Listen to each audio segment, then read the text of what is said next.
Inheritance हमने last class में कर ली थी काफ़ी हद तक, और वो उसका आई थिंक मोर और लेस जितना मैं कवर करना चाह रहा था वो कवर हो गया। मैं उस पर एक नज़र दोबारा मार लूँगा कि अगर उसमें कोई टॉपिक रहता हुआ तो मैं भी नेक्स्ट क्लास में कवर कर लेंगे इंशाल्लाह। आज हम नया टॉपिक शुरू करने लगे हैं और वो वन ऑफ कह लें कि बड़ा मज़ेदार टॉपिक है जिसको कहते हैं पॉइंटर्स। ठीक है, इसकी मैंने इंट्रो आपको दी थी कि पॉइंटर्स क्या चीज़ है। अभी हम इसको थोड़ा डिटेल से कवर कर लेते हैं क्योंकि हमने बिल्कुल हल्का सा टच किया था कि पॉइंटर्स क्या हैं, जस्ट बिकॉज हम फाइल हैंडलिंग जब करना चाह रहे थे तो वहाँ पर हमें थोड़ा सा ज़रूरत पड़ी थी एड्रेस की, और हमने कहा था कि एड्रेस जो होता है वो बेसिकली उसको हम पॉइंटर भी कहते हैं। ठीक है, सो जनरली मैंने आपको जो कहा था उसका अगर क्विक रिव्यू ले लें और वहीं से हम पॉइंटर्स की डिस्कशन स्टार्ट करते हैं जो लास्ट टाइम हमने थोड़ा सा टच किया था जिसको मैं कहा वो ये कि हमारे जहन में मेमोरी की पिक्चर क्या है, कि मेमोरी किस तरह। क्योंकि ऑब्वियसली जो भी पिक्चर होगी वो असल में ठीक नहीं होगी, असल में तो एक कुछ चिप्स लगी हुई हैं और उसके अंदर बिट्स स्टोर हैं, लेकिन कंसेप्चुअली हम किस तरह से उसको सोच सकते हैं मेमोरी को। हम इस तरह से सोच सकते हैं कि भाई ये हमारे पास एक जगह है जिसमें लेट से किसी जगह 0 से शुरू होते हैं आप, फिर अगली जगह का लोकेशन है 1 2 3।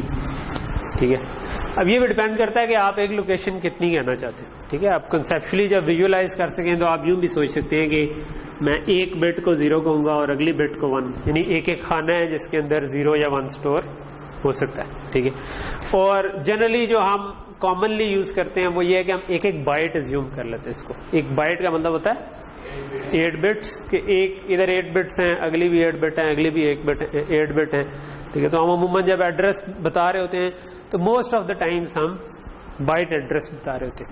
ठीक है, स्पेशली जब हम सॉफ्टवेयर में चीज़ें लिख रहे होते हैं, जब हम प्रोग्राम्स लिख रहे होते हैं, तो अमूमन हम जब एड्रेस बता रहे होते हैं तो हम ये एज्यूम कर रहे होते हैं कि 0 का मतलब होगा कि 0 नंबर वाली बाइट, 1 का मतलब होगा 1 नंबर वाली बाइट, 2 का मतलब होगा 2 नंबर वाली बाइट।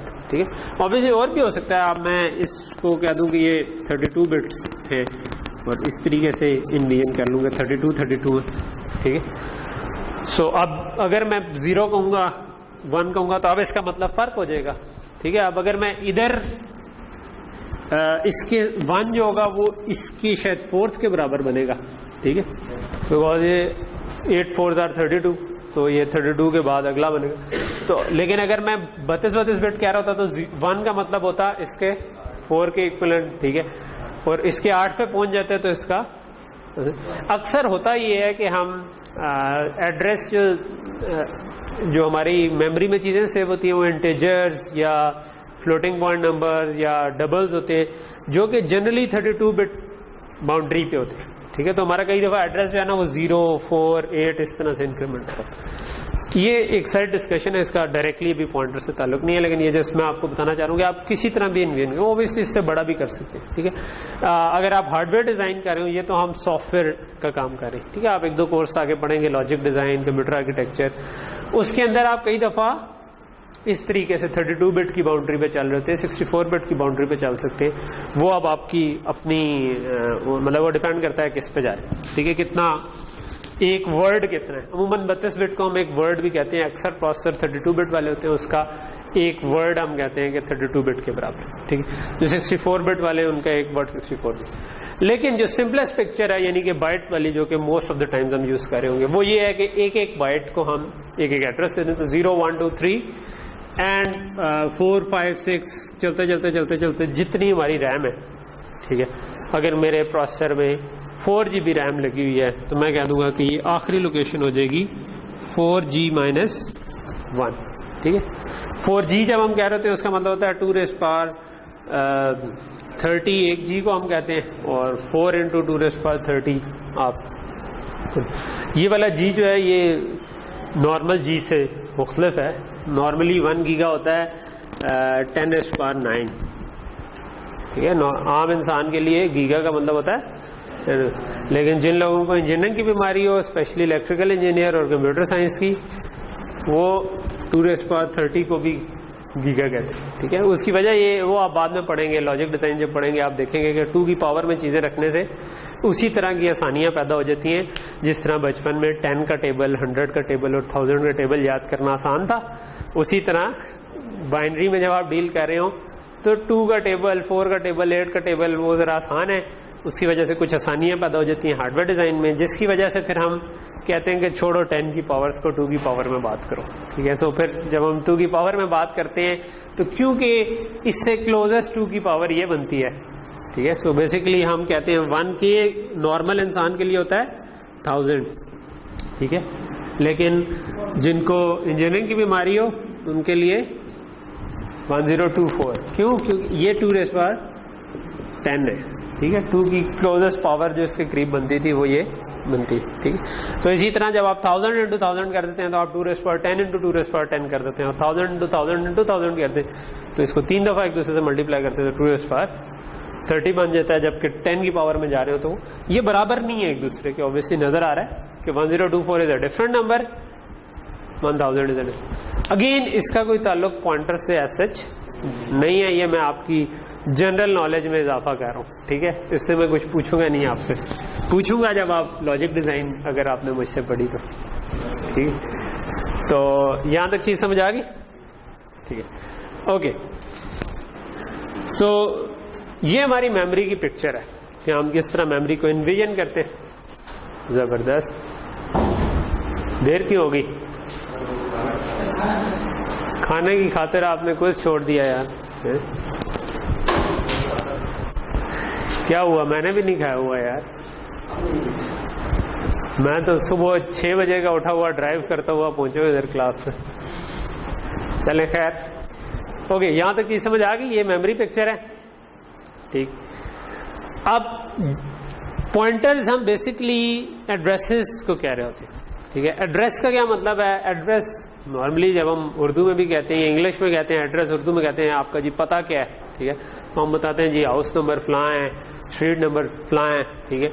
सो आम पते जो हैं वो ज़रा मुश्किल होते हैं क्योंकि आपके शहर जो हैं वो 2D में या 3D में होते हैं और उसके फैलाव ज़रा अजीब सा होता है, तो उसमें आपको स्ट्रीट नंबर भी बताना पड़ता है, मकान नंबर भी बताना पड़ता है, और फिर मतलब और अगर बिल्कुल लेट से अगर बिल्कुल तरतीब से घर बने होते हैं तो ये पहले घर का पता था, हर घर में जो है ना वो 1 बाइट रह सकती, लेट से 8 बाशिंदे रह सकते, 1 या 0, ठीक है। तो ये एक पहले घर नंबर 0, घर नंबर 1, घर नंबर, तो इट्स काइंड ऑफ जिस तरह घर का पता होता है उस तरह ये आपके एड्रेसेस है, ठीक है। सो जब हम कोई प्रोग्राम चलाते हैं वो प्रोग्राम रैम के अंदर लोड होता है, ठीक है। ऑब्वियसली ये जब हम बना लेते हैं तो ये जो .cpp फाइल पड़ी हुई है हमारी, ये हार्ड डिस्क में पड़ी होती है, ठीक है। आपको पता है आपने लेट से अपना कोई सेमेस्टर का फोल्डर बनाया होगा, उसके अंदर आपने प्रोजेक्ट्स का या कोड्स का फोल्डर बनाया होगा, उसके अंदर कहीं पे लिखा होगा ये कोड, ठीक है। तो ये कहाँ पर बने होते हैं? ये हार्ड डिस्क पे बने होते हैं, ठीक है। ये हम पिक्चर पढ़े हैं रैम की, ठीक है, और हार्ड डिस्क की भी यही पिक्चर है, ठीक है। बस सिर्फ ये है कि वो 4 गीगा नहीं होगी, वो शायद 1 टेरा हो या जितनी आपने हार्ड डिस्क लगाई हुई है। तो ये हम बात करें रैम की। जब मैं कंट्रोल F5 प्रेस करता हूं तो ये डिबग का फोल्डर के अंदर एक एक्जी पड़ी हुई है। अगर आप विजुअल स्टूडियो में काम कर रहे हैं तो डिबग के फोल्डर के अंदर एक एक्जी पड़ी हुई है जो चलती है। वो एक्जी किधर पड़ी है? हार्ड डिस्क में। हार्ड डिस्क से उठ के वो रैम में लोड होती है और उसके बाद वो चलना चाहिए। उसका कोड लोड होता है, उसका डाटा लोड होता है, अगर आपने उसमें कोई RS नहीं है तो वो लोड होती है, ठीक है। तो पॉइंटर्स जो है ना वो उसमें वो क्या चीज है उस पर अब मैं आता हूँ, ठीक है। अगर मैंने कोई भी इधर लेट से एक इंटीजर बनाया हुआ है, सो इंटीजर का मतलब है 4 बाइट्स में वो इंटीजर आ रहा होगा, ठीक है, और ये किसी भी एड्रेस पे हो सकता है, ठीक है। मैं कहता हूँ कि ये कुछ भी हो गया, मैं कोई रैंडम सा नंबर, ठीक है, तो ये आपका लेट से नंबर है, ठीक है। इतना रैंडम नहीं है लेकिन बात लेट से कि इसके ऊपर पड़ा है, ठीक है। सो ये एड्रेस जो है ना, सी आपको ये अलाउ करती है कि आप एड्रेस के थ्रू भी उस वेरिएबल को एक्सेस कर सकते हैं। अभी तक हमने किसी इंटीजर को एक्सेस करना हो तो हम क्या करते हैं? हम लिखते हैं इंट a, लेट से फिर हम लिख देते हैं a इज इक्वल टू 10, ठीक। सो अगर मैंने इंट a लिखा तो इसका मतलब है ये वाली जगह जो है ना, इसका नाम हमने रख दिया a, और जब मैं a इज इक्वल टू 10 करूंगा तो कंपाइलर को पता है कि भाई ये जो ये जब लिखता है तो इसका मतलब होता है फलां वाला एड्रेस और वहां पे जाके 10 लिखवा दो, ठीक है। अच्छा, अब हम ये करना चाह रहे हैं कि कंपाइलर तो खुद ही एक एड्रेस निकाल लेता है, व्हाट अबाउट कि मैं खुद उस एड्रेस पे जाना चाहूँ, ठीक है। अगर मैंने पता कराना हो कि एक किस पते पे बैठा है मेमोरी में, किस जगह पर लोडेड है, तो मैं उसके लिए एक पॉइंटर वेरिएबल बनाता हूँ, ठीक है। सो पॉइंटर खुद क्या है, वो खुद भी इसी तरह का, आप समझो जिस तरह एक इंटीजर होता है ना, उसी तरह की एक चीज है, ठीक है। लेकिन अब इसमें मैं लिखना क्या चाहूंगा, इसमें अगर इसका एड्रेस ये है तो मैं लिखना चाहूंगा यहां पर 123518, ठीक है। ये बात समझ आ रही। और मैं चाहता ये हूं कि मैं इसके जरिए मैं कह सकूं कि इस एड्रेस पे जो पड़ा है उसमें 1 ऐड कर दो, इस एड्रेस पे जो पड़ा है उसको प्रिंट करवा दो, इस एड्रेस में जो पड़ा है, मतलब उसके ऊपर जो भी नॉर्मल काम मैं किसी इंटीजर के ऊपर कर सकता हूं वो कर सकूं। तो यहां तक चीज समझ आ रही कि ये जिस मेमोरी लोकेशन पे पड़ा है उसका जो नंबर है उसको हम कहते हैं एड्रेस, ठीक है। तो ये टर्मिनोलॉजी हम यूज करेंगे। एड्रेस का मतलब है कोई भी वेरिएबल मेमोरी में जिस लोकेशन पे पड़ा है उसके लोकेशन नंबर, ठीक है, उसको हम उसका पता समझ लेते हैं, हम कहते हैं ये उसका एड्रेस है। और पॉइंटर का क्या मतलब है, पॉइंटर का मतलब कि एक ऐसा वेरिएबल जिसके अंदर मैं ये एड्रेस स्टोर कर लूं, ठीक है। ऑब्वियसली मैं किसी इंटीजर में भी स्टोर कर सकता हूं, ठीक है, उसमें कोई मसला नहीं है। लेकिन नॉर्मली जब आप एड्रेसेस की बात कर रहे होते हैं तो हम उस नोटेशन को थोड़ा सा चेंज करते हैं। वो नोटेशन मैं आपको भी समझा दूंगा, लेकिन असल चीज है आपको कॉन्सेप्ट समझ आ जाए, ठीक है। कई दफा डायाग्राम में हम इसको इस तरह से शो करते हैं कि ये इसको पॉइंट कर रहा है, ठीक है, कि एक एरो लगा दिया कि यहां पर जो पड़ा हुआ है ना ये एक एड्रेस है और ये ए को पॉइंट कर रहा है, ठीक है। तो इसीलिए हम इसको क्या कहते हैं, पॉइंटर, ठीक है, जो पॉइंट कर रहा हो किसी तरफ, ठीक है। तो ये अब असल में तो कोई पॉइंट नहीं कर रहा, असल में तो मेमोरी के अंदर एक एड्रेस ही लिखा हुआ है, लेकिन हम अपनी अंडरस्टैंडिंग के लिए कहते हैं कि ये चूंकि एक आम वेरिएबल नहीं है बल्कि इसके अंदर हमने एड्रेस रखा हुआ है, तो इसको हम कहते हैं कि ये पॉइंटर वेरिएबल है और ये इस जगह को पॉइंट कर रहा है, ठीक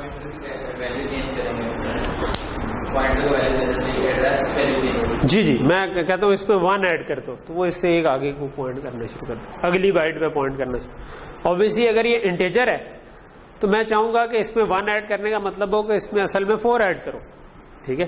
लेकिन अगर ये करैक्टर है तो मैं चाहूंगा कि इसके अंदर 1 ऐड करने का मतलब हो कि हाँ वाकई 1 ही ऐड करो, क्योंकि ये बाइट एड्रेस है, ठीक है। अगर ये डबल हो तो मैं कहूंगा 1 ऐड करके होने का मतलब होना चाहिए कि 8 ऐड कर लो, क्योंकि 8 बाइट्स के वो बराबर है, ठीक है। तो ये वाला काम बैक एंड पे खुद ब खुद कंपाइलर कर लेगा।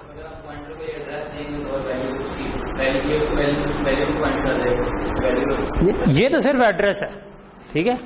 अब मैं इसके थ्रू क्या इसको चेंज कर सकता हूं? हाँ कर सकता हूं। सी आपको अलाउ करती है कि अगर आपके पास पॉइंटर है तो वो जिस जगह पे पॉइंट कर रहा है उस वैल्यू को आप चेंज कर सकते हैं, ठीक है। अभी हम उसका सिंटेक्स पढ़ेंगे कैसे कर सकते हैं, बट मैं कहता हूं कि सिंटेक्स समझ आ जाता होता है। अगर कॉन्सेप्ट समझ आ जाए तो सिंटेक्स भी समझ आ जाता है, ठीक है। अगर सिंटेक्स पे डायरेक्टली चले जाएं तो फिर बंदा कहता रहता है अच्छा किधर एंड किधर लगाना है, स्टैटिक किधर लगाना। दो ही हम वेरिएबल चीजें यूज कर रहे होंगे जिससे हम सारा काम अचीव करेंगे, एक ये वाला साइन और एक ये वाला साइन, ठीक है। इसको हम एक से ज्यादा मकसद के लिए यूज कर रहे होंगे, ये एक ही मकसद के लिए यूज कर रहे हैं, ठीक है। तो यहां तक चीज समझ आ गई। अच्छा ओके। सो पहली चीज ये आ जाती है कि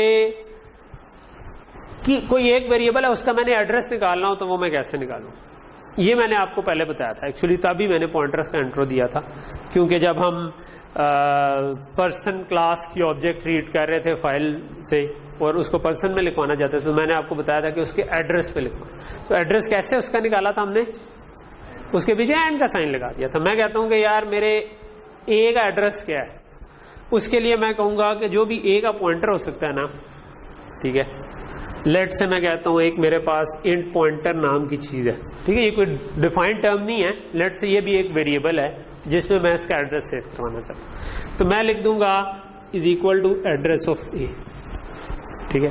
तो ये इसका नाम लेट से मैं कहता हूं कि ये मेरे इसका नाम मैंने रख दिया इंट ptr, इस वेरिएबल का नाम। जिस तरह इसका नाम ये है, इसका नाम है इंट ptr, ठीक है। इसका अपना भी कोई एड्रेस होगा लेकिन इस वक्त हम इसके एड्रेस में इंटरेस्टेड नहीं है। चाहे तो हम इसका एड्रेस भी निकाल लें, ठीक है, जिस तरह हम इसका निकाल सकते हैं उस तरह उसका एड्रेस भी निकाल सकते हैं, ठीक है, लेकिन बट उस पर हम बात में आते हैं। सो मैंने एक वेरिएबल बनाया इंट ptr, मैंने ये नहीं बताया कैसे बनाया, मैंने कहा कि इसकी डिक्लेरेशन में बाद में पढ़ता हूं, लेकिन मैंने अगर इसके अंदर ए का एड्रेस डालना है तो मैं क्या करूंगा, मैं लिख दूंगा int ptr is equal to address of a, उसका एड्रेस इसके अंदर आ जाए, ठीक है। सो पहली चीज ये है कि अच्छा ये एड्रेस मैं निकालूंगा ऐसे सिंपल एम्परसेंड साइन जो है जिसको हम एंड का साइन बोलते हैं, इस ये साथ लगा दिया, ये आपको एड्रेस। ऑब्वियसली सी में आपने देखा होगा कि एक चीज बार बार यूज होती है, यही साइन एंड करने के लिए भी कहीं पर इस्तेमाल होता है, लेकिन यहां पर इसका मतलब एंड करना कतई नहीं है, यहां पर इसका मतलब है एड्रेस, ठीक है। तो यहां तक चीज क्लियर होगी। अब दूसरी चीज ये है कि अच्छा ये जो मैंने वेरिएबल बनाया है, ये तो वेरिएबल बनाते हुए मैंने इंटीजर डिक्लेयर करना था, इसको क्या डिक्लेयर करूं, ठीक है। अब मुझे इसको डिक्लेयर भी तो करना है ना कहीं पे, ये तो मैंने बाद में उसको साइन किया, इसको अगर मैंने डिक्लेयर करना हो तो क्या करूं, ठीक है। उसके लिए हम ये वाला साइन यूज करते हैं, ठीक है, कि अगर आपके पास लिखा हुआ है इंट स्टैरिक, तो इसका मतलब है कि आप इंटीजर नहीं बनाना चाह रहे बल्कि इंटीजर टाइप का पॉइंटर बनाना चाह रहे हैं, यानी कि इंटीजर का एड्रेस कहीं पे सेव करना चाह रहे हैं, ठीक। यहां तक चीज समझ आ गई। सो मैंने दो चीजें अभी तक सिर्फ बताई कि किसी भी इंटीजर हो, फ्लोट हो, डबल हो, कोई क्लास हो, क्लास की ऑब्जेक्ट हो, ठीक है, कोई भी ऑब्जेक्ट हो, उसका एड्रेस निकालने के लिए आप क्या करेंगे, एंड का साइन, ठीक है। दूसरा ये है कि उसको किस में कॉपी कर सकते हैं एड्रेस को, उसी टाइप के पॉइंटर में।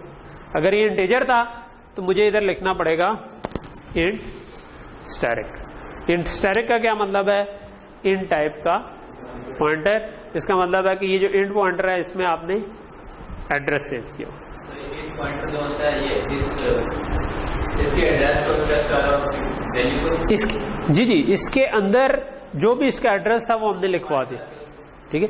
पॉइंट करना हमारा एक कंसेप्चुअल पिक्चर है कि हम सोच रहे हैं कि अच्छा क्योंकि एड्रेस है इसका मतलब है ये पॉइंट कर रहा है, ठीक है। तो ये हमने अपनी आसानी के लिए एक तस्वीर बना ली कि हाँ ये पॉइंट कर रहा है, ठीक है। असल में क्या है, जो भी इसका लोकेशन नंबर है वो हमने सेव कर लिया।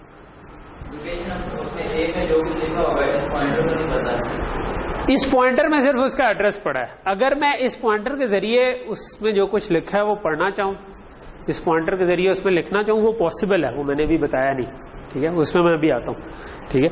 लेकिन अभी सिर्फ पहली चीज मैंने बता दी कि एक मैंने अगर पॉइंटर डिक्लेयर करना हो तो क्या करूंगा, अगर वो इंटीजर टाइप का है तो इंट के आगे स्टैरिक डाल दूं, अगर वो डबल टाइप का है तो डबल स्टैरिक डाल दूं, अगर वो पर्सन क्लास जिस तरह हमने बनाई थी उस क्लास टाइप का है तो पर्सन पॉइंटर डाल दूं, डिस्टेंस क्लास बनाई थी तो डिस्टेंस स्टैरिक। सो ये इस स्टैरिक का मतलब है जो डिक्लेरेशन टाइम पे हो, इसका मतलब है कि ये जो आप चीज बनाना चाह रही हैं ये इस टाइप की चीज का एड्रेस सेव करना चाहती है, ठीक है, या इस टाइप की चीज का पॉइंटर सेव करना, इसका सिर्फ ये मतलब है।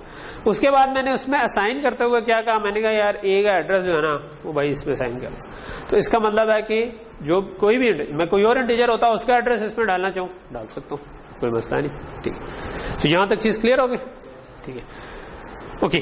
सो ये पहली दो चीजें हो गई कि हमने एड्रेस उठा लिया। चलो लेट्स ट्राई दिस आउट कि हमने ये जो पॉइंटर निकाला है इसी को प्रिंट करके देखते हैं, ठीक है। तो ये अभी जो प्रोग्राम है इसमें हमने तीन तरह के पॉइंटर बना दिए, ठीक है। दो, एक हमने, चलो मैं अभी वॉइड पॉइंटर को भूल लें, ठीक है, और लेट्स से कि मैं वॉइड पॉइंटर को निकाल देता हूं।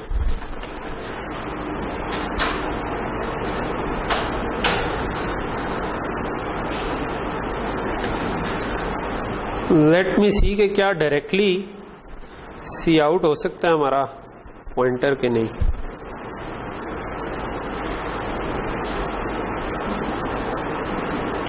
इंट अंडरस्कोर ptr, ठीक है।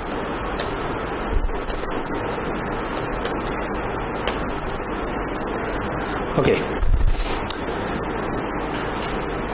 सो लेट्स से कि दो तरह के हमने वेरिएबल बना दिए, एक इंटीजर और एक फ्लोट, ठीक है। तो अंडरस्कोर वैर का मतलब है ये वेरिएबल है, और ये मैंने क्या किया, इंट स्टैरिक का मतलब है ये इंट टाइप का पॉइंटर है, इसका नाम मैंने रखा इंट अंडरस्कोर पॉइंटर, और is equal to address of int var, ठीक है। सो जो भी इंटीजर वेरिएबल है उसका एड्रेस इसके अंदर आ गया, ठीक।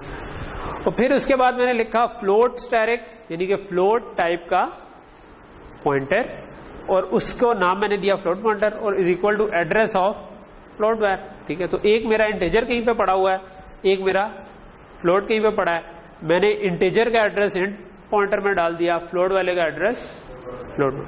यहां तक चीज क्लियर होगी। और मैंने इसके बाद लेट से अभी फिलहाल ना पॉइंटर को प्रिंट करवा दिया, ठीक है। सो इस प्रोग्राम को रन करके देखते हैं। हैंडल डला हुआ बस, ठीक है,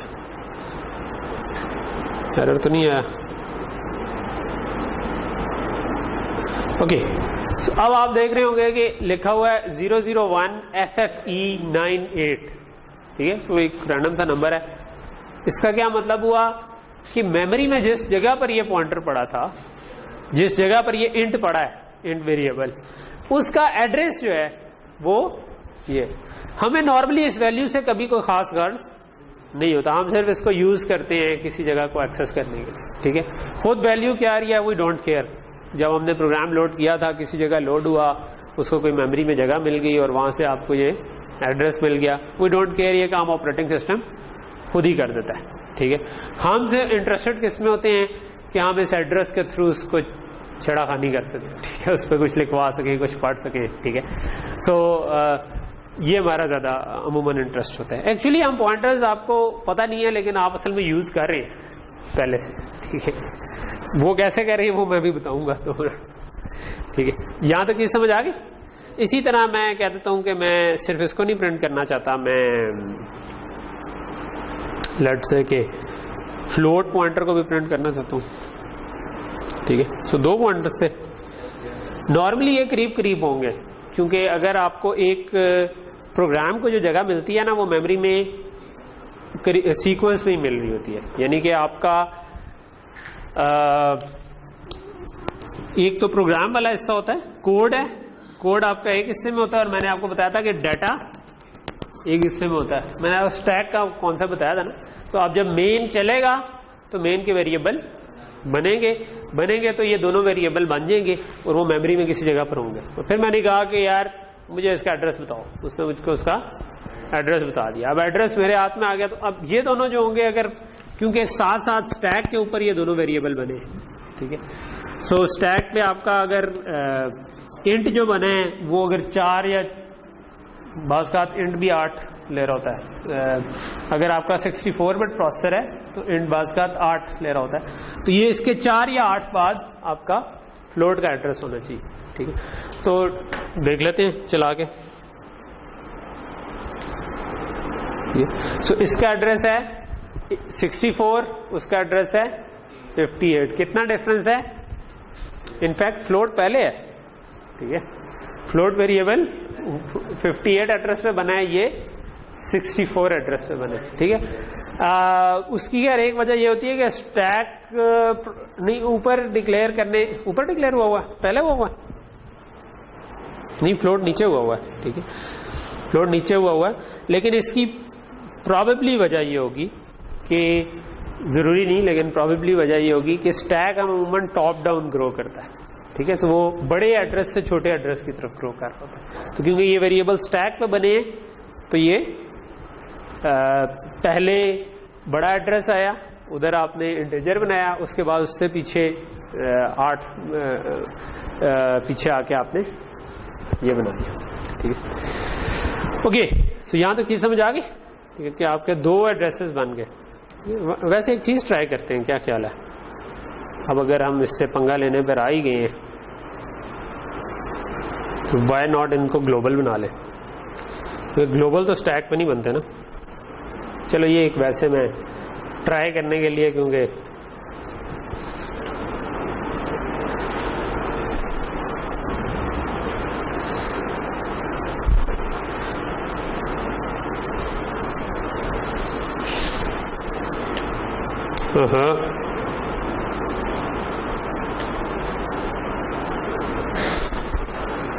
अगर मैं इनके पीछे से ये खत्म कर दूं और इनको ग्लोबली कर लूं, तो अब इसका मतलब है कि मेन चलने तो नहीं क्रिएट होंगे, बल्कि ये शुरू से ही क्रिएटेड है। जब आपका प्रोग्राम बना उसी वक्त ये आपके स्टैक पे नहीं, एक डाटा सेक्शन होता है जिसके ऊपर ग्लोबल वेरिएबल होते हैं, वो क्रिएट होगा। सो अभी भी ऊपर वाला जो है वो बड़ा है नीचे वाला, इसका मतलब है कि जो मैंने पीछे कहा था वो शायद ट्रू ना हो, ये कोई और, हर कंपाइलर की अपना कोई मेमोरी अलाइनमेंट का तरीका होता है, तो उसने जिस वजह से भी पहले फ्लोट डिक्लेयर किया और बाद में, मतलब मेमोरी में पहले फ्लोट को जगह दिया, बाद में इंटीजर को जगह, ठीक है। ओके, अब मैं वापस आ जाता हूँ, ठीक है।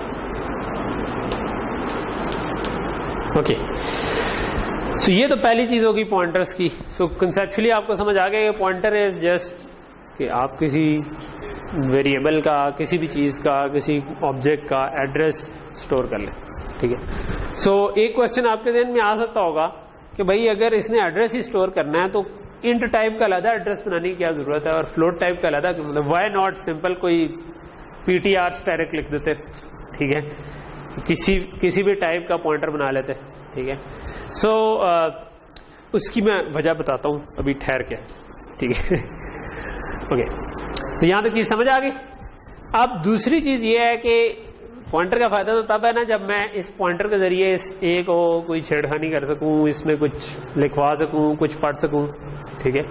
सो आप इस पॉइंटर के जरिए या इस एड्रेस के जरिए एक्चुअल वाले वेरिएबल पर लिखवा भी सकते हैं और उसको पढ़ भी सकते हैं। फॉर एग्जाम्पल यहाँ पर मैं मतलब पॉइंटर में इंटरेस्टेड नहीं हूं, मैं इंटरेस्टेड हूं कि इंट पॉइंटर जिस जगह पर पॉइंट कर रहा है उधर क्या पड़ा हुआ, ठीक है।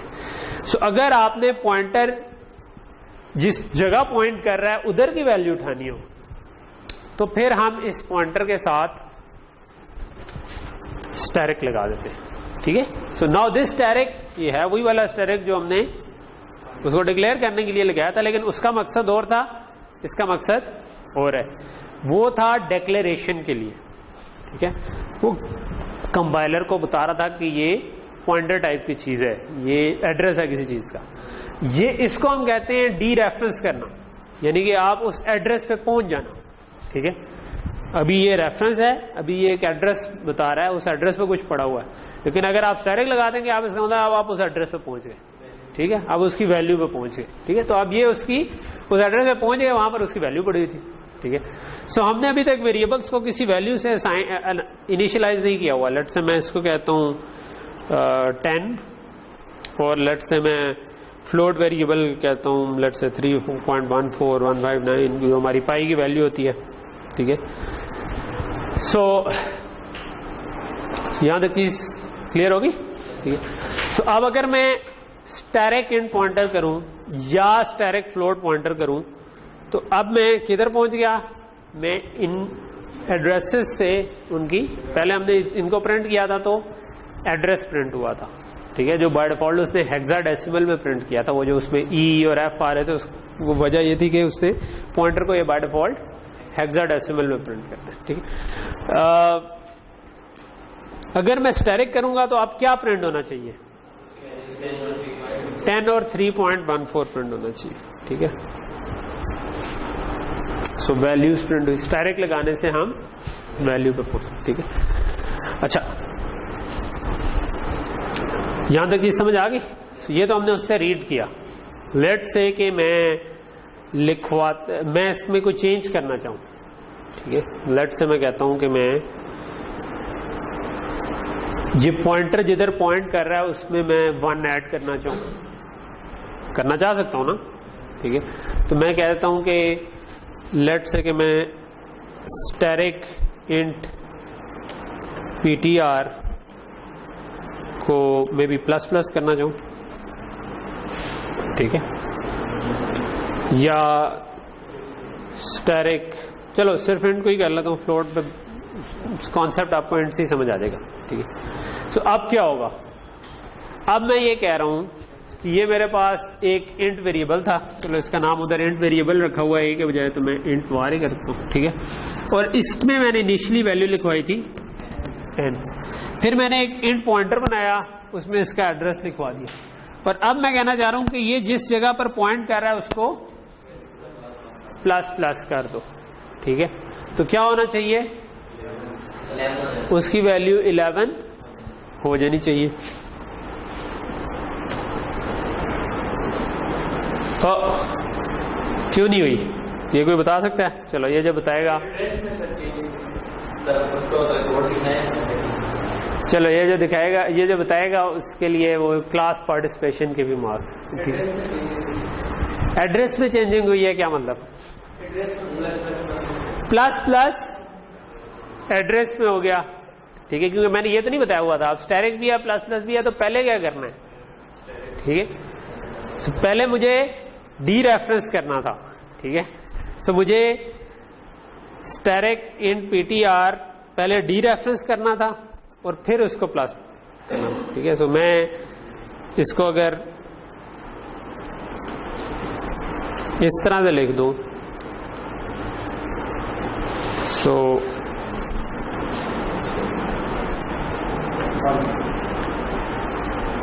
ठीक है। सो अब उस पे 11 लिखा गया, तो ब्रैकेट नहीं लगी हुई ना, ठीक है। अगर मैं डायरेक्ट ब्रैकेट लगा दूं तब ऐसे एक मसला हो सकता है। Let me try this out, क्योंकि अगर मैं इधर ब्रैकेट लगा दूंगा तो इसका मतलब डी रेफरेंस पहले करो हाँ। सो अब भी ये काम हो जाना चाहिए, इसकी जगह 11, ठीक। तो जब मैंने ब्रैकेट नहीं लगाई थी तो क्या मसला था? मसला ये था कि ये आपके जो ऑपरेटर ना, ये generally right to left evaluator होते हैं, जो यूनरी ऑपरेटर है आपका स्टैरिक का और प्लस प्लस का। तो राइट टू लेफ्ट में पहले प्लस प्लस हुआ था, इसका मतलब जो पॉइंटर था उसमें 1 ऐड हो गया, ठीक है। और फिर उसके बाद स्टैरिक किया तो डी रेफरेंस जो भी उस पर वैल्यू पड़ी है, तो उस पर गार्बेज वैल्यू पड़ी हुई थी, वो गार्बेज वैल्यू उधर शो हो रही थी। तो ये क्या नाम था? असफंदयार। पूरा नाम क्या था? तो सनम, हाँ मैं वही कह रहा था, कोई इसका स्टाइलो सा नाम था, तो मैं वही। तो असफंदयार सनम, अब मुझे ये आपके क्लास पार्टिसिपेशन के इस पे मार्क्स है, ठीक है, इंशाल्लाह। सो यहां तक चीज समझ आ गई, ठीक है, ओके। अगर मैं इधर स्टैरिक इंट ptr के बजाय मैं इंट अंडरस्कोर var कर दूं तो अब क्या प्रिंट होना चाहिए? 10 या 11?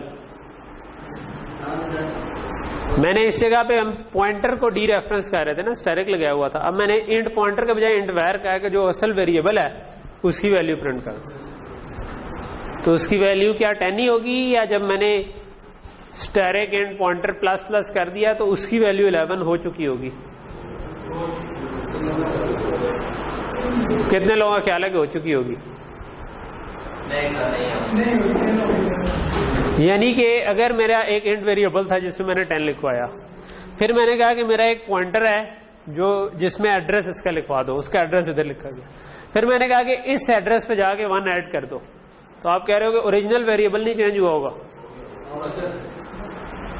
क्या होना चाहिए? होना नहीं चाहिए चेंज, क्यों होना नहीं होना चाहिए? बिकॉज आपने जाकर उसी जगह पर चेंज किया ना। आपने कहा कि इस एड्रेस पे जाओ, जो कुछ भी पड़ा है उसके अंदर 1 ऐड कर।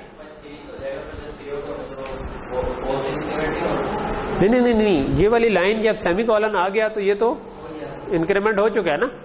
अगर मैं सी आउट के अंदर इसको इंक्रीमेंट करता, ठीक है, तो वो पोस्ट इंक्रीमेंट था, ठीक है। लेकिन यहां पर अगर सेमीकोलन आ गया है तो अब इसका मतलब है कि वो पोस्ट कब तक पोस्ट होता है? वो प्रोग्राम खत्म होने तक तो नहीं होता ना, वो तो उसी स्टेटमेंट तक पोस्ट इंक्रीमेंट होता है कि पहले डी रेफरेंस करो बाद में इंक्रीमेंट करो, ठीक है। तो इसलिए इस जगह पे मैं प्लस प्लस इधर लिख देता या इधर लिख देता, उससे फर्क नहीं पड़ना था, क्योंकि मैंने इसके अलावा कोई काम ही नहीं किया, तो पोस्ट इंक्रीमेंट का कोई फायदा नहीं है सच। तो मैंने इधर पोस्ट इंक्रीमेंट किया इसको, लेकिन वो पोस्ट इंक्रीमेंट का मतलब है कि जो भी इस जगह पर अवेलेबल, तो इसका मतलब है कि ये एक्चुअल जो 10 था वो 11 हो गया। जब ये 11 हो गया, अब मैं चाहे वेरिएबल को प्रिंट करवाऊं, ठीक है। तो जो कॉन्सेप्ट है जो आपने ध्यान में रखना है कि ये पॉइंटर भी उसी जगह कोई पॉइंट कर रहा है, तो पॉइंटर हो या वो वेरिएबल नेम हो, they are talking about the same thing, जो आपका सेम मेमोरी लोकेशन की बात हो। तो इसको अगर मैं रन करूं तो मेरे पास 11 जो कि मैंने उसको लास्ट इंक्रीमेंट किया था वो वैल्यू लिखेगी, ठीक है, ओके। तो यहां तक चीज क्लियर होगी, ठीक है। अच्छा, अब जो पिछला एक क्वेश्चन मैं आपको, यानी कि मैं अगर इधर आके जस्ट क्विक रिव्यू करूं कि हमने आज अभी तक क्या किया, तो हमने अभी तक सिर्फ ये चीज पढ़ी कि पॉइंटर क्या चीज है। हमने कहा कि किसी भी वेरिएबल टाइप का जो एड्रेस है उसको हम पॉइंटर कहते हैं। सो आप एड्रेस कैसे उठा सकते हैं किसी वेरिएबल का, उसके पीछे एंड का साइन लगा दें तो आपको कंपाइलर उसका एड्रेस निकाल के दे देगा और वो एड्रेस आप किसी वेरिएबल में सेव कर सकते हैं। ठीक है। दूसरी चीज हमने ये पढ़ी कि अच्छा डिक्लेयर कैसे करेंगे। हमने कहा डिक्लेयर करना है तो जिस टाइप की चीज को उठाना है उस टाइप का नाम और आगे स्टैरिक लगा दें। ठीक है। अच्छा आप एक सीरीज ऑफ डिक्लेरेशन भी इस तरह कर सकते हैं आप, यानी कि इंट पॉइंटर ए, पॉइंटर बी, पॉइंटर सी। ठीक है। तो ये लेकर इसका क्या मतलब है, ये सारे पॉइंटर्स हैं। ठीक है। तो ये स्टैरिक कई दफा इंट के साथ लगाने के बजाय हम वेरिएबल के साथ लगा देते हैं, उसका एक ही मतलब है। ठीक है। इससे कोई फर्क नहीं पड़ता। ठीक है। इधर लगा दे इधर लगा दे, लेकिन आपको अगर आप मल्टीपल पॉइंटर बनाने हैं तो हर एक के साथ स्टैरिक लगाना पड़ेगा। ठीक है। ओके। सो यहां तक चीज क्लियर होगी। तो ये थी डिक्लेरेशन। सो एक चीज थी कि पॉइंटर का कॉन्सेप्ट हमने समझा, फिर हमने कहा कि अच्छा उसमें पहली चीज है एड्रेस उठाना, उसके लिए एंड का साइन लगाएं, डिक्लेयर करने के लिए स्टैरिक लगाएं। और तीसरी चीज पढ़ी हमने डी रेफरेंस करना। डी रेफरेंस करने का मतलब है जो पॉइंटर जिस जगह पॉइंट कर रहा है उसकी वैल्यू तक पहुंचना। ठीक है। सो अगर कोई इंटीजर पॉइंटर है या फ्लोट पॉइंटर है, अगर मैं उसके साथ स्टैरिक लगा दूं, ठीक है, ये वो डिक्लेरेशन वाला नहीं है, ये बाद में जब मैं इसमें कोई वैल्यू, तो इसमें अगर मैं लिख दूं 20, तो इसका मतलब ये नहीं है कि पॉइंटर की वैल्यू 20 होगी। पॉइंटर जिस जगह पॉइंट कर रहा था वहां पर जो चीज पड़ी है वो चेंज हो जाएगी। ठीक है। पॉइंटर की वैल्यू में कोई चेंज नहीं आएगी। पॉइंटर जिस एड्रेस को पॉइंट कर रहा था उसमें कोई चेंज नहीं आएगी, लेकिन वो जिस जगह पे पॉइंट कर रहा था उधर हमने जाकर, जिस तरह हमने अभी प्लस प्लस किया, ठीक है, तो हमने 10 के बजाय 11 लिखा। अगर मैं कहता asterisk int pointer equal to 20, तो उधर 11 के बजाय 20 लिखा जाता, क्योंकि वो जिस जगह पर पॉइंट कर रहा है उस वैल्यू को जाकर चेंज कर रहा है। ठीक है। सो कई जगह हम पॉइंटर और वैल्यू इस तरह से लफ्ज यूज कर रहे होते हैं। वैल्यू का मतलब होता है पॉइंटर जिस जगह पर पॉइंट कर रहा है, और पॉइंटर का मतलब होता है उसका एड्रेस। ठीक है। तो हम कह रहे हैं वैल्यू में चेंज करनी है, डी रेफरेंस कर दो। ठीक है इब्राहिम। ठीक है। ओके। सो यहां तक चीज क्लियर हो गई। अच्छा, इसको रीड करना हो हमने तो भी इसी तरह, मतलब एक दफा डी रेफरेंस करने का मतलब है चाहे आप इसको सी आउट करवा दें, इसको किसी और वेरिएबल में साइन करवा दें, चाहे इससे किसी वेरिएबल में दें। तो ये हमने अभी तक चीज कर ली कि पॉइंटर होता क्या है, पॉइंटर को वैल्यू पॉइंटर में एड्रेस कैसे डालते हैं और उसके जरिए एक्सेस करते हैं। अच्छा, दूसरी चीज जो हम पॉइंटर में करना चाहते हैं, जो आपको एक क्वेश्चन आ सकता था, जो मैंने कहा था कि भाई वाई आप उसको इंट टाइप का पॉइंटर बनाएं या फ्लोट टाइप का पॉइंटर बनाएं या डबल टाइप का या करैक्टर टाइप का पॉइंटर बनाएं। ठीक है। अच्छा, उसकी वजह यह है कि पॉइंटर की हद तक उसमें कोई मसला नहीं है कि आपका एक ही तरह का वेरिएबल हो और आप चाहे उसको एंड को पॉइंट करवा रहे होते हैं, चाहे फ्लोट को पॉइंट करवा रहे होते हैं, चाहे डबल को पॉइंट करवा रहे होते हैं। एड्रेस तो एड्रेस है, मेमोरी का एक एड्रेस है, वो तो हमेशा उसी साइज का होगा। ठीक है। फर्क क्या है कि जब आप किसी टाइप का पॉइंटर बनाते हैं ना, तो इसका मतलब है कि आप कंपाइलर को उस टाइप से ये पता चलता है कि अगर कोई इस पॉइंटर को इंक्रीमेंट करेगा तो कितना आगे जाना है। ठीक है। सो यानी कि अगर कोई करैक्टर पॉइंटर मैंने बना दिया है, ठीक है, ठीक है, और मैं कहूं 4 PTR प्लस प्लस, तो इसका क्या मतलब है? इसका मतलब है ये जिस जगह पे पॉइंट कर रहा था आप उससे एक अगली जगह पर पॉइंट करवाना चाहते हो। ठीक है। लेकिन अगर वो करैक्टर पॉइंटर है तो वो एक अगली जगह एक बाइट आ गया, अगर वो इंटीजर पॉइंटर है तो वो एक अगली जगह हो सकता है 4 बिट आ गया हो। ठीक है। अगर 64 बिट कंप्यूटर है तो हो सकता है 64 बिट आ गया हो। अगर वो 16 बिट मशीन है, आप बिल्कुल एम्बेडेड प्रोसेसर पे काम कर रहे हैं, तो वो 16 बिट आगे भी हो सकता है। ठीक है। तो ये, लेकिन ये वाला काम आपके बेहाफ पे कंपाइलर खुद ही कर लेगा और आप उसको निकाल सकते हो साइज ऑफ करके भी। ठीक है।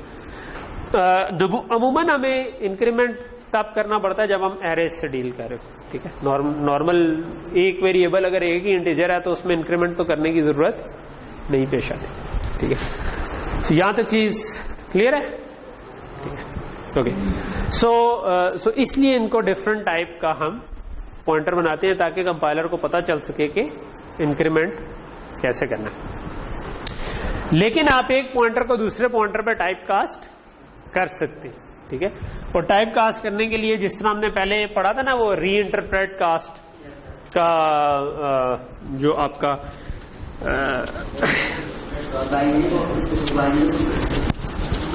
जी रीइंटरप्रेट कास्ट जो है ना, ये आप समझे कंपाइलर ने आपको यूटिलिटी दी है जिसके जरिए आप एक पॉइंटर से दूसरे में कर देते हैं। इसका कोड वो पीछे खुद ही मैनेज कर लेता है। ठीक है,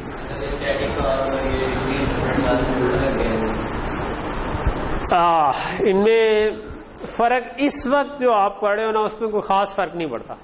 ठीक है, एक पुराना सी का स्टाइल था टाइप कास्ट करने का, उसमें आप सिंपली अगर आपने इंट को डबल में कन्वर्ट करना है ना, तो आप उसके पीछे सिंपल ये लिख देते थे।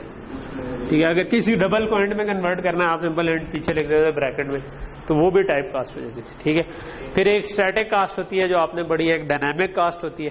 ठीक है, इसका ऑनेस्टली मुझे अभी एग्जैक्टली खुद भी याद नहीं है कि स्टैटिक और डायनामिक में फर्क क्या होता है। जनरली आप इंटरचेंजेबली यूज कर रहे होते, लेकिन ये मैं मे बी नेक्स्ट क्लास में आपको ना, जो क्योंकि ये बिल्कुल सटल सा डिफरेंस होगा, इसलिए दो तरह की चीजें। ठीक है, लेकिन प्रैक्टिकली जो आप जिस लेवल के भी कोड लिखोगे उसमें कोई फर्क ऐसा नहीं बनता। ठीक,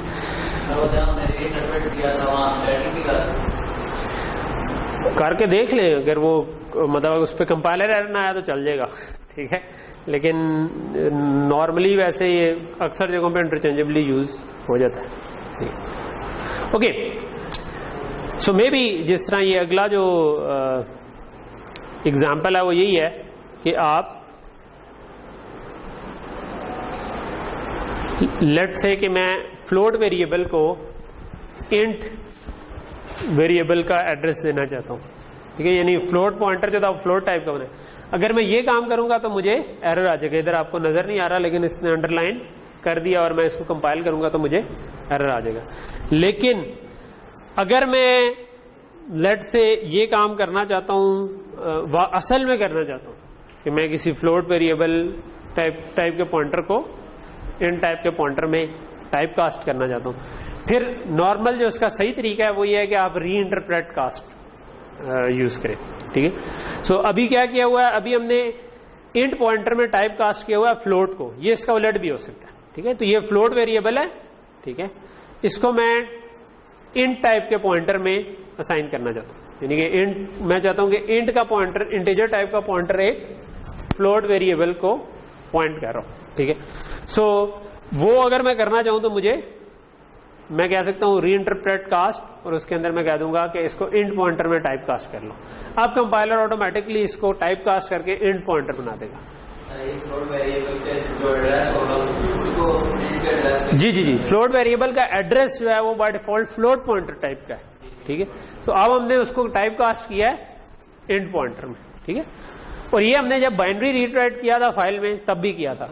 ठीक है, इसका सबसे कॉमन यूज वहीं पर है कि आप जब फाइल में बाइनरी रीड राइट कर रहे होते हैं, ठीक है, तो आप चाहते हैं कि एक पूरी ऑब्जेक्ट उठाएं, तो फाइल आईओ के फंक्शन जो है ना वो बाय डिफॉल्ट आपको कैरेक्टर पॉइंटर देते हैं। ठीक है, वो आपको जो चीज रिटर्न करेंगे वो कैरेक्टर पॉइंटर होगा। उस कैरेक्टर पॉइंटर को आप टाइप कास्ट कर सकते हैं इन यूर रिक्वायर्ड, जिस तरह हम पर्सन टाइप के पॉइंटर में उसको री इंटरप्रेट कास्ट करना चाह रहे थे, तो इधर हम लिख देंगे पर्सन पॉइंटर और इधर हम पर्सन टाइप के पॉइंटर में असाइन कर देंगे, तो वो कंपाइलर आपके लिए ऑटोमेटिकली ये वाला काम कर लेगा कि दूसरी ऑब्जेक्ट टाइप के पॉइंटर में उसको टाइप कास्ट कर।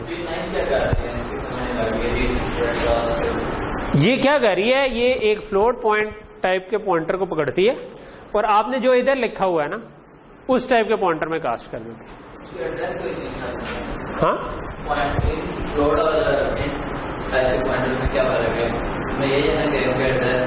इसका फर्क सिर्फ इतना सा है कि अगर मैं इन टाइप के पॉइंटर को इंक्रीमेंट करूंगा तो वो एक इंटीजर आगे जाएगा, और फ्लोट टाइप के पॉइंटर को इंक्रीमेंट करूंगा तो वो एक फ्लोट आगे जाएगी। ठीक है, सो वो इसीलिए कंपाइलर ने आपको बाय डिफॉल्ट इससे रोका हुआ है कि अगर मैं, जिस तरह ये वाली लाइन जब मैंने अनकॉमेंट की हुई थी तो इसने मुझको असाइन नहीं करने दिया एक इन टाइप के को फ्लोट टाइप के में, ना ही है फ्लोट टाइप के को इन टाइप के में असाइन करने देगा, क्योंकि वो फंडामेंटली उनको इंक्रीमेंट करने का फर्क है।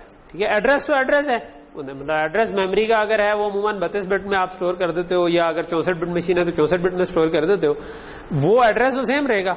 ठीक है, लेकिन कंपाइलर आपको अलाउ नहीं कर रहा। ठीक है, आप चाहते हैं कंपाइलर को कि भाई मुझे अलाउ करो, ठीक है, तो आप कहेंगे कि यार इसको टाइप कास्ट करो। ठीक है, तो ये एक टाइप के और दूसरी टाइप के अंदर कास्ट कर रहा है, तो इसकी इनपुट आती है इस ब्रैकेट में, ये आपका है फ्लोट पॉइंटर। ठीक है, क्योंकि जब आपने एड्रेस ऑफ किसी फ्लोट वेरिएबल का एड्रेस दिया तो एड्रेस ऑफ ऑपरेटर जो है वो आपको फ्लोट टाइप का पॉइंटर रिटर्न करेगा। ठीक है, क्योंकि आपने फ्लोट टाइप की ऑब्जेक्ट उसको पास की हुई है। ये जाएगा इस ऑपरेटर में, रीइंटरप्रेट कास्ट ऑपरेटर में, और इसको आपने एक इनपुट पास की है कि इसको कन्वर्ट किसमें करना है, इन टाइप के पॉइंटर में, तो ये रिटर्न करेगा इन टाइप का पॉइंटर। ठीक है, सो आपको आप इसको फिर आप इन टाइप के पॉइंटर में असाइन कर लें। ठीक है, ओके। और एक आपका ये तो इंट और फ्लोट टाइप के पॉइंटर है ना, एक हमारा होता है वॉइड पॉइंटर भी। ठीक है, अगर आप मतलब जो मैं आपको कह रहा था ना कि पॉइंटर तो एड्रेस ही है, ठीक है, तो अगर आप वो वॉइड टाइप का पॉइंटर बना देना, वॉइड का मतलब क्या होता है, कुछ भी नहीं। ठीक है, सो आप टाइप नहीं देना चाह रहे, आप कह रहे हैं कि मुझे एड्रेस से इंटरेस्ट है, तो फिर जब आप सिर्फ एड्रेस लेना चाहते हैं ना, तो तब आप उसको वॉइड पॉइंटर बना देते हैं। ठीक है, अगर मैं वॉइड पॉइंटर बना दूं जिस तरह इस केस में बनाया हुआ है, बातें नहीं, तो अब इधर एरर नहीं आ रहा। ठीक है, अब ना आपको नजर आ रहा है और ना मैं अगर वो छोटा सा जो हाईलाइट किया हुआ वो नजर नहीं आ रहा। क्यों? क्योंकि वॉइड पॉइंटर पे आप कोई भी टाइप का वेरिएबल, कोई भी एड्रेस कॉपी कर सकते हैं। ठीक है, तो ये कंपाइलर ने आपको ये अलाउ किया हुआ है कि आप भाई वॉइड पॉइंटर के अंदर चीजों को एड्रेस कर सकते। वॉइड पॉइंटर को भी किसी में एड्रेस डाल सकते हैं, और कह लेंगे वॉइड पॉइंटर में भी कोई दूसरी टाइप का एड्रेस डाल सकते हैं। ओके, सो यहां तक चीज क्लियर हो गई। ठीक है, वॉइड पॉइंटर के जरिए आप वैल्यू को उठाना चाहेंगे तो कंपाइलर को पता नहीं चलेगा कि मैं इसको कैसे इंटरप्रेट करूं। ठीक है, यानी कि अब लेट से मैं इस जगह पर स्टैटिक वॉइड पॉइंटर करना चाहूं, तो मेरा ख्याल है कि कंपाइलर को ये समझ नहीं आएगी कि मैं क्या आउटपुट करूं। ठीक है, तो अब उसने मुझे इधर ही एरर दे दिया। ठीक है, आपको शायद नजर नहीं आ रहा, लेकिन अगर मैं इसको हाईलाइट करूं तो शायद नजर आ जाए। ठीक है, इसके नीचे एक अंडरलाइन कर, क्योंकि वर्ड पॉइंटर जब आपने बना दिया, अब आपको नहीं पता कि वो किस टाइप की, यानी कंपाइलर को नहीं पता कि वो क्या चीज है। अब मैं उसको रीड करना चाहूं तो वो आप उनको कॉपी एक जगह से दूसरी जगह कर सकते हैं। ठीक है, उसके लिए मेमोरी में ना कॉपी करने के कुछ फंक्शन, जिस तरह फाइल में हमने लिखवाया था वो हम लिखवा सकते हैं, वो वर्ड पॉइंटर से भी लिखवा सकते हैं। ठीक है, लेकिन आप उसको प्रिंट करवाना चाहेंगे तो सी आउट को नहीं पता कि इसके साथ क्या करना है। ठीक है, सो उसके लिए मेम कॉपी का फंक्शन एक होता है, जो आप मेमोरी को इधर से उधर कॉपी कर सकते हैं, जो काफी ठीक सी स्पीड पे काम कर लेता है। हाँ, वर्ड पॉइंटर का मतलब है कि आप ये सिर्फ एड्रेस है, but you don't know about it कि वो जिस चीज को पॉइंट कर रहा है वो क्या है। सो आप किसी फ्लोट टाइप की चीज को भी इसमें कॉपी कर सकते हैं, इस एड्रेस पे कॉपी कर सकते हैं, इंटीजर टाइप की कोई भी ऑब्जेक्ट का एड्रेस हो वो इसके अंदर कॉपी कर सकते हैं। अच्छा, एक छोटी सी चीज जो मैं आपको भी थोड़ी देर पहले कही कि आप एक्चुअल में पॉइंटर्स को काफी देर का इस्तेमाल कर रहे हैं मगर आपको उसका शऊर नहीं। ठीक है, वो कहाँ है, वो एरेज में है। जो हम एरेज यूज कर रहे होते हैं ना, मैंने आपको थोड़ा सा कभी बताया था कि एरे का नाम जो होता है ना वो उसका एड्रेस होता है। बेसिकली उसका नाम जो होता है वो उसका पॉइंटर ही होता है। ठीक है, एक चीज हमने पढ़ी थी रेफरेंसेस भी। तो दो चीजें हम करके आज की डिस्कशन को क्लोज करेंगे। एक हमने पढ़ा था पासिंग बाय रेफरेंस, याद है क्या था पासिंग बाय रेफरेंस? एंड लगा देते तो उसका क्या मतलब होता था, यानी एड्रेस नहीं बात, उस एंड का मतलब एड्रेस। हाँ, हमने कहा था कि किसी फंक्शन में कोई चीज पास करें तो वो बाय वैल्यू पास होती है, यानी कि एक्चुअल चीज अपनी जगह पे रहती है। यानी कि मैंने अगर दो नंबर्स को ऐड करना है और दो नंबर फंक्शन में मैं पास कर दूं, तो अब अगर मैं जो पास किए फंक्शन के अंदर उनको चेंज करूंगा तो वो असल वाले वेरिएबल्स में चेंज नहीं होगी, क्योंकि एक्चुअली उन नंबर्स की वैल्यू पास हुई है। ठीक है, वो अगर मैं ओरिजिनल नंबर्स को चेंज करना चाहता हूं तो मुझे क्या करना पड़ेगा, मतलब इसकी चलो एग्जांपल कर लेते हैं छोटी सी। ठीक है, लेट्स से कि मैं एक छोटा सा फंक्शन बना लेता हूं, जो हमने इसकी एग्जांपल पढ़ी थी ना वो मैं दूसरे तरीके से भी करूँ। लेट्स से कि मैं दो वेरिएबल्स को स्वैप करना चाहता हूं। ठीक है, सो मे बी हमने कुछ इस किस्म की एग्जांपल पढ़ी थी कि मैं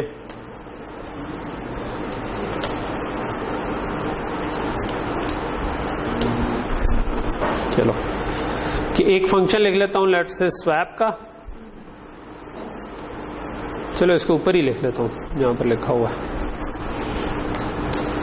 ठीक है, और मैं क्या इसमें करना चाहता हूं, मैं करना चाहता हूं कि टेम्प ये मैंने आपको मिसाल दी थी कि अगर आपके एक ग्लास में कोक है, एक में रूह अफ़ज़ा है, और आप उनको स्वैप करना चाहते हैं, you need a third glass, एक में कोक डाल दें, रूह अफ़ज़ा इसमें डाल दें और उस ग्लास उठा के उसमें डाल, तो मुझे एक तीसरा वेरिएबल चाहिए। तो मैं कहता हूँ int temp is equal to a, और फिर मैं कह सकता हूँ अब मैं, क्योंकि ए को मैंने एक दूसरी जगह पर डाल दिया, तो ए के ऊपर मैं बी लिखवा सकता हूँ, ठीक है, और फिर बी के ऊपर अब मैं टेम्प लिखवा सकता हूँ, ठीक है। मतलब आसान तरीका ये था ना कि ए को बी में कॉपी कर दो, बी को ए में, लेकिन मसला ये है जब ए को बी में कॉपी कर देंगे तो वो तो कॉपी हो जाएगा और फिर वही वाली वैल्यू इधर आ जाएगी, तो वो स्वैप नहीं होंगे, असल में ओवरराइड हो जाएगी।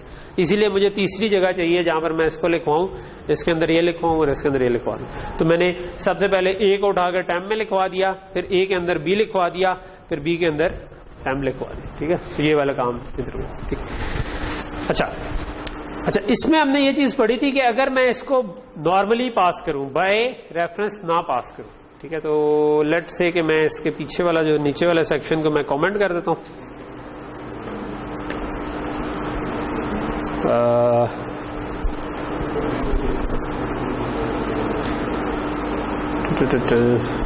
इस पूरे सेक्शन को मैं लेट्स से कमेंट कर देता हूं, ठीक है। मैं सिर्फ अभी स्वैप वाली एग्जांपल करना चाहता हूँ, ठीक है। तो मैंने क्या किया, मैंने एक इंट ए बनाया जिसके अंदर मैंने वैल्यू 10 दे दी, इंट बी बनाया जिसके अंदर मैंने वैल्यू 20 दे दी, और फिर मैंने कहा लेट से स्वैप, और फिर मैं ए और बी पास किए, और मैंने सी आउट किया कि ए इज इक्वल टू ए,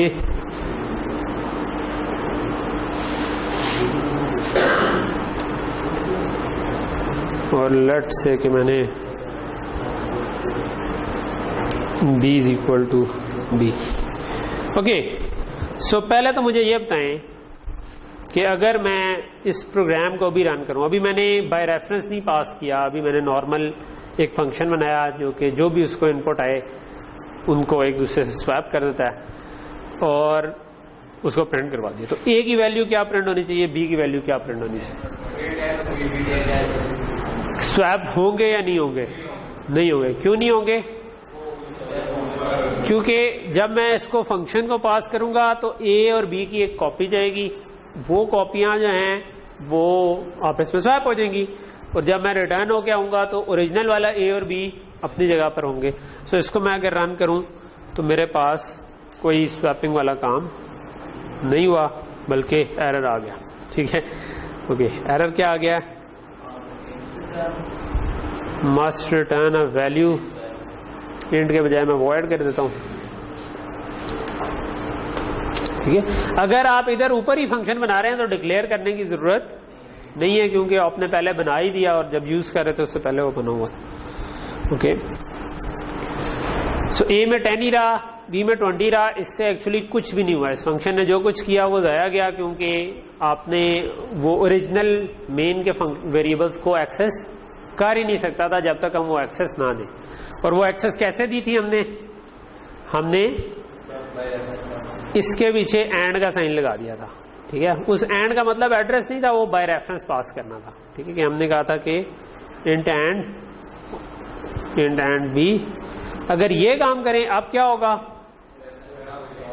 अब ए और बी एक दूसरे से स्वैप हो जाएंगे, क्योंकि ये लिखने का मतलब क्या था कि भाई बाय रेफरेंस पास करो, इसका मतलब ओरिजिनल वाले ए और बी ही इस फंक्शन को पास कर दो, और ये जब चेंज करेगा तो ओरिजिनल वाले ही चेंज हो जाएंगे, ठीक है।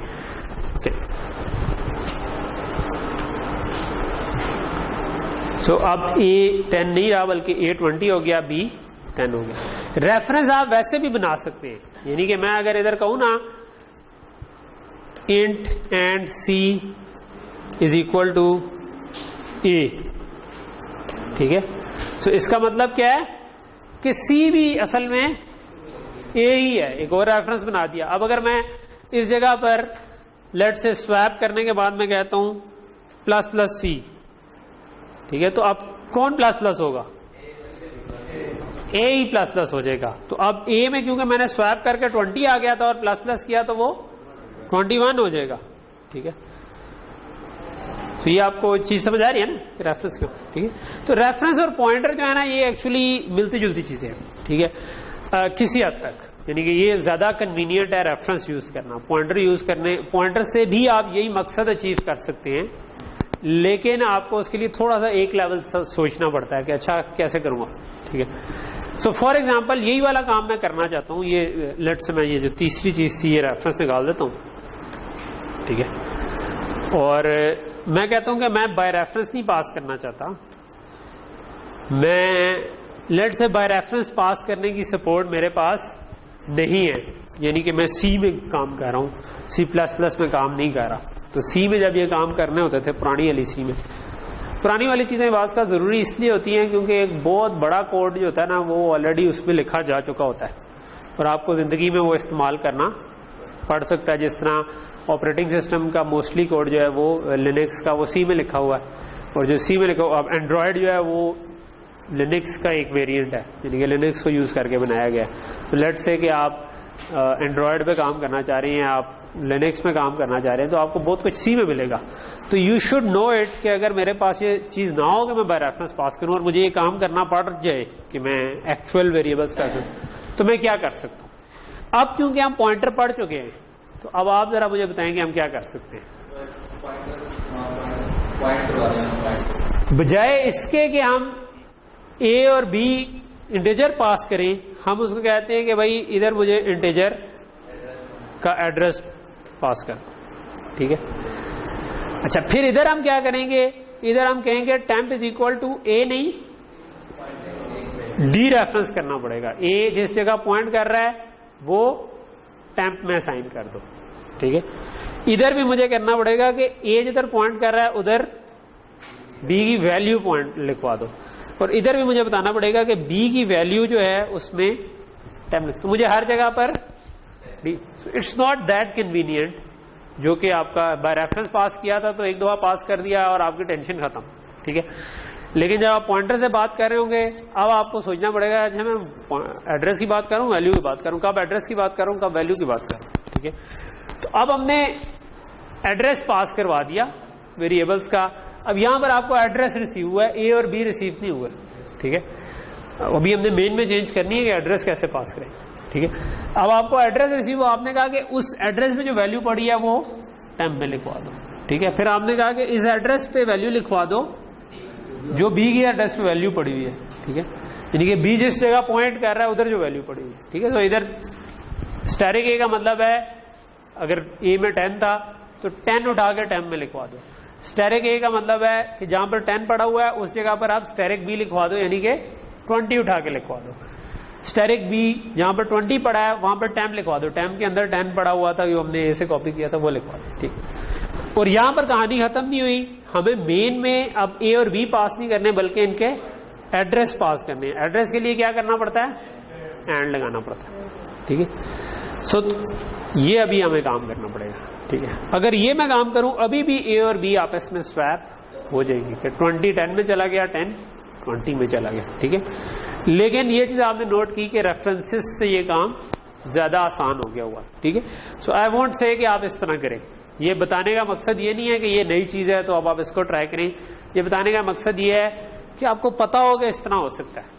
कल को आप एम्बेडेड किसी प्लेटफॉर्म पे काम कर रहे हैं जिसमें रेफरेंसेस की सपोर्ट नहीं है, जिसमें C++ का कोई स्टैंडर्ड नहीं अभी सपोर्ट हुआ और C ही चल रही है, तो तब आपको पता होगा यार मैं इस तरह से भी काम कर सकता हूँ, ठीक है। क्योंकि आई नो इट कि ठीक है मुझे एक एड्रेस पास कर दूं। अब हमने किया गया है इफेक्टिवली, इससे हमने ये काम किया है कि जो हमारा डब्बा था ना फंक्शन का, इसको हमने पास बाय वैल्यू ही किया है, रेफरेंस नहीं पास किया, लेकिन हमने इसको जो वैल्यू पास की है वो हमने कहा है कि ए के बजाय एड्रेस ऑफ ए दे दो, ठीक है। सो ये इन इफेक्ट हमने इसको बता दिया है कि यार मेमोरी में ना ए जो पड़ा है ना वो इस जगह पे पड़ा है, ठीक है। तो हमने एक तरह से उसको उसकी एक्सेस दे दी है, ठीक है। अगर उसको एड्रेस पता चल गया आप उसके साथ वो कुछ भी कर सकता है, ठीक है। और वो कुछ भी हमने क्या करना था इस केस में, हमने उसको स्वैप करना, ठीक है। सो यहां तक चीज क्लियर है, ठीक है। ओके, सो इसको हम कहते हैं कि बाय पॉइंटर पास कर देना, कि आपके पास पॉइंटर पास कर दें तो वो बाय रेफरेंस वाला काम उसके थ्रू भी अचीव किया जा सकता है। ठीक, एक चीज जो मैं आखिरी आपको बताना चाह रहा था वो ये कि हम एक्चुअली पॉइंटर पहले से इस्तेमाल करते आ रहे हैं। ठीक है, जब मैं ये लिखता हूं ना, चलो अब मैं स्वैप को छोड़ता हूं और अब मैं एक छोटा सा लेट से एक और कोड लिख लेता हूं। ठीक है, सो लेट से मैं कहता हूं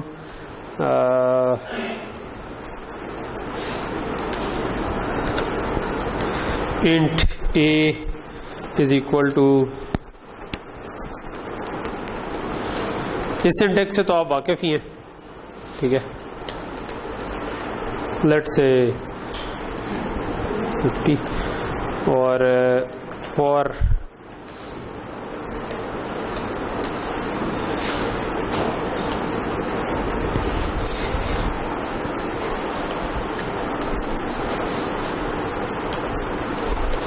सी आउट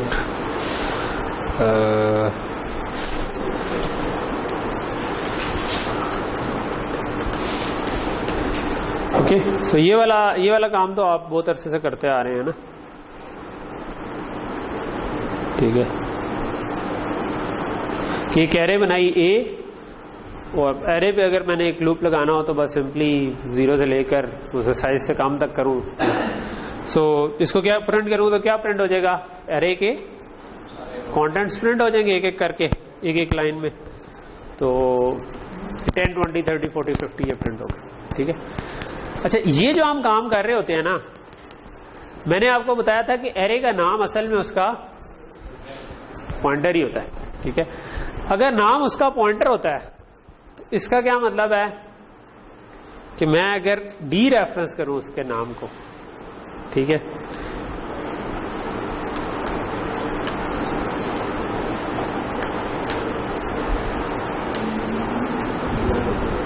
अगर मैं कह दूं कि एरे का नाम को मैं डी रेफरेंस करूं, ठीक है, लेकिन एरे में आई ऐड करके, यानी कि जब 0 आई तो जो भी एरे का नाम है वो पहली लोकेशन को पॉइंट कर रहा होगा, 0 नंबर वाली लोकेशन को। फिर मैंने जब आई 1 हुआ तो वो उसमें एक 1 ऐड कर दूं, फिर आई 2 हुआ तो उसमें 2 ऐड कर दूं और उसको डी रेफरेंस कर। तो एक्चुअली ये भी वही काम करेगा, इसमें और उसमें कोई फर्क नहीं है, इसमें भी आपको उसी तरह मिल। सो जो हम ए ऑफ आई लिख रहे होते हैं असल में उसके पीछे यही काम हो रहा होता है, मगर वो इससे ज्यादा कन्वीनियंट सिंटेक्स है। ठीक है, हम देखें तो वो देख के ही आपको समझ आ जाती है क्या हो रहा है। ठीक है, इसमें आपको थोड़ा सा डिकोड करना पड़ेगा, पाई हो गया रहा है, ये स्टेरिक भी लगा है, प्लस भी लगा है, तो आप सोचेंगे कि अच्छा ये जो एक्चुअल उसका एड्रेस था उसमें हमने आई ऐड किया और फिर उसको डी रेफरेंस किया। सो अगर आपको ये कॉन्सेप्ट क्लियर था कि हाँ एरे का नाम उसका पॉइंटर ही होता है, तो वो इसको इधर पॉइंट कर रहा था, तो हमने कहा पहली दफा a+0 को डी रेफरेंस कर दिया तो वो प्रिंट हो गया, अगली दफा मैंने a+1 को डी रेफरेंस किया, एक आगे चला गया। क्योंकि ये इंट टाइप की एरे थी तो कंपाइलर को पता है कि +1 का मतलब एक इंटीजर आगे जाना है। ठीक है, हाँ जी आपका क्वेश्चन। तब भी हो जाना था, नहीं आई से कोई फर्क नहीं, मैं इसको डबल कर देता हूँ। ठीक है, ये ले,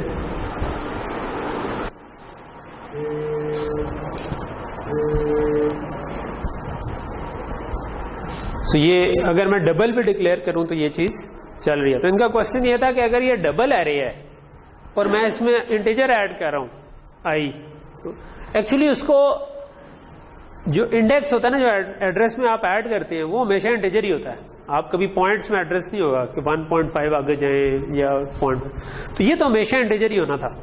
ठीक है, अगर ना ये डबल होता तो फिर कंपाइलर आपको कहता भाईजान किधर पॉइंट्स में तो मैं नहीं आगे जा सकता। ठीक है, अच्छा क्योंकि ये इसको कंपाइलर को कैसे पता है, क्योंकि जब ये डिक्लेयर की हुई थी तो उस वक्त आपने बताया हुआ ये डबल टाइप की एरे, इसको पता है कि अगर इस नाम को कोई डी रेफरेंस कर रहा है और उसमें कुछ ऐड किया हुआ है तो इसमें डबल के हिसाब से आगे जाना है।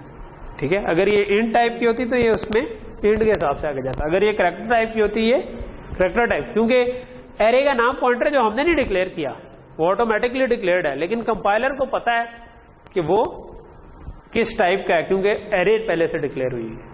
ठीक है, अगर वहाँ डबल उसने 4 बाइट ली है, हाँ, उसमें डबल ने 8 ली, तो वो 1 है तो 8 और आगे चला जाएगा। हाँ, अगर 0 का मतलब 0 है, 1 का मतलब है 8, 2 का मतलब है 16, ठीक है। अगर ये इंट होता तो इस 1 का मतलब होना था 4 normally, depending on int change होता रहता है मशीन के ऊपर। साइज ऑफ करके निकालें तो असल साइज निकलेगा उसको, ठीक है। इनफैक्ट आप ये प्रिंट भी करवा सकते हैं। हाँ, ये एक्चुअली इसको हम ये भी कर सकते हैं कि हम इसका स्टेरिक ना लगाएं तो एक्चुअल वो उसका एड्रेस प्रिंट हो जाएगा, ठीक है। सो अगर मैं अब ये डबल है तो आप देखो कि 8 फिर D0 फिर D8 फिर E0 फिर E8, ठीक है। 0 के बाद 8 आ रहा है, ठीक है, तो 8 आगे जा रहा है। अगर इसके बजाय इंट होता तो अब अगर ये मशीन 64 बिट की होगी तो ये 8 आगे जा रहा होगा। अगर ये 32 बिट वाली होगी तो 4 आगे जा रहा होगा, ठीक है। सो 28, अब ये 4 आगे जा रहा है। 8 के बाद आया C होता है 12, ठीक है। तो हेक्साडेसिमल में C होता है 12, तो 12 माइनस 8 जो है आपके पास 0 है, ठीक। उसके बाद ये 2 3 हो गया, ठीक है, यानी कि जब वो 16 पे पहुंचेगा तो अगला आगे चला जाएगा, 0 फिर 4 फिर 8, ठीक। तो ये 4 आगे जा रहा है, ठीक। लेकिन किया हमने उसमें जितना ऐड है ऑटोमेटिकली कंपाइलर को पता है पीछे क्या हो रहा है, ठीक है। तो यहां तक चीज समझ आ गई। आखिरी चीज ये कि एरे का जो नाम है जिसको हम पॉइंटर कह रहे हैं, ये कांस्टेंट पॉइंटर होता है। आप A++ नहीं कर सकते, यानी इसको चेंज नहीं कर सकते, क्योंकि ये एरे का नाम है, ये सिर्फ एरे की स्टार्टिंग एड्रेस को पॉइंट कर रहा है। अगर मैं एक और पॉइंटर बनाऊं जो कि इसी के इक्वल कर दूं, उसको ++ कर सकता हूं क्योंकि वो पॉइंटर है, ठीक है। ये कांस्टेंट पॉइंटर कहलाते हैं। जो एरे के नाम होता है ना, वो होता पॉइंटर ही है, लेकिन उसको हम कहते हैं कांस्टेंट पॉइंटर, क्योंकि ये एक दफा एरे बन गई, उसके बाद अब आप उसका नाम के जरिए आगे जा सकते हैं, लेकिन उस नाम में खुद ++ नहीं कर सकते, ठीक है। यानी उसमें +1 +2 +3 करके उसको डी रेफरेंस कर सकते हैं, ठीक है। लेकिन आप इसको ++ करेंगे तो इसका मतलब आप असल एरे की लोकेशन को आगे वो नहीं आप कर सकते, ठीक है। ओके जी, यहां पर रुक जाते हैं, ठीक है। अटेंडेंस हो गई है।